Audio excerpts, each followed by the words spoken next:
So I have a few things to say about the restrictions on freedom of speech, and then I have a short list of concerns. At the last meeting, the mayor said she respects and values the freedom of speech. She values it so much she asked a lawyer how much she could restrict it. Restrictions on constitutional freedoms do rightfully exist, but those restrictions have to be proven necessary. In other words, the condition the restriction is meant to create must be more valuable than the freedom it restricts. That's all well and good, but the conditions the mayor claims to be alleviating do not exist in this chamber. I have attended every meeting since the one where our EMS was outsourced. That meeting was heated and there were disruptions, but I think it was warranted in that situation. Since then, we don't get up and shout at anyone. We try not to use inappropriate language, and except for a couple of individuals, our comments have been respectful, if angry. There's a difference between attacks and consent. Difference between attacks and dissent, even if that dissent is boisterous. This clampdown is unconstitutional because it's unwarranted at this point. Disruptive citizens can be removed from the chamber or addressed individually. There are no grounds for a blanket restriction. Public comments are important to have during council meetings because it is the only time we get to address the council as a body. If you want 50 calls a week, get rid of public comments at meetings. I know the mayor said she doesn't want to do that, but we never know what the council's plans are, and you cannot rely on trust in matters of constitutional rights. The restriction on the signing of petitions is especially absurd. The writing of a name on a piece of paper has never disrupted anything other than the establishment. The petitions have been in the back of the room, no one promoting them has left that table to get signatures, and they even whisper during the meetings. The alternative is a long line at the door to leave the chamber as people sign petitions in the hallway. That won't be a problem, though, when the mayor decides that it presents a fire risk and restricts the signing of petitions anywhere in the building.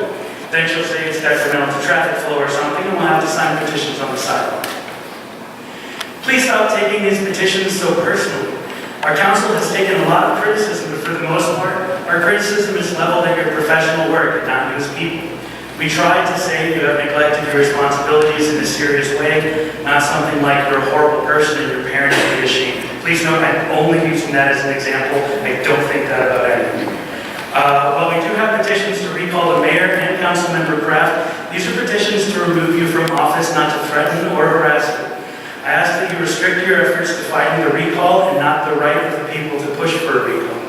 Furthermore, most petitions are issues-based. For example, we have a petition to amend the charter so that certain historic buildings are better protected. Though the majority of our comments have been civil, the response we receive from members of council is disrespectful at best. Mr. Walker demonstrates profound indifference to the proceedings. Mr. Kraft has been dismissive of citizens as they talk, showing his disdain for his constituents. And I remember Mr. Jennings nodding his head in agreement when the people asked for a delay on the vote to outsource EMS before he voted against that motion without a second thought. This duplicity is reenacted at every meeting where he pretends to understand the wishes of the people before completely ignoring them.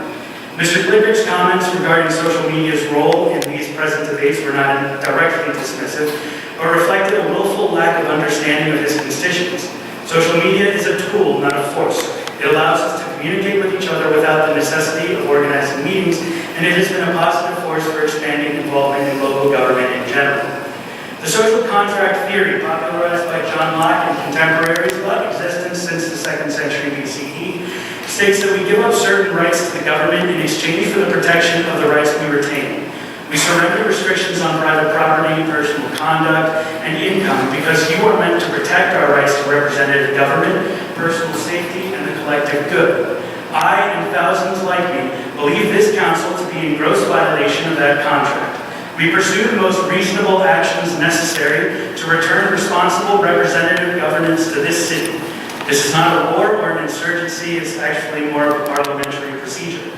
You could restore the social contract and defeat the petitions for your recall by addressing the needs and desires of your constituents. You don't have to reverse course, but compromise would be nice.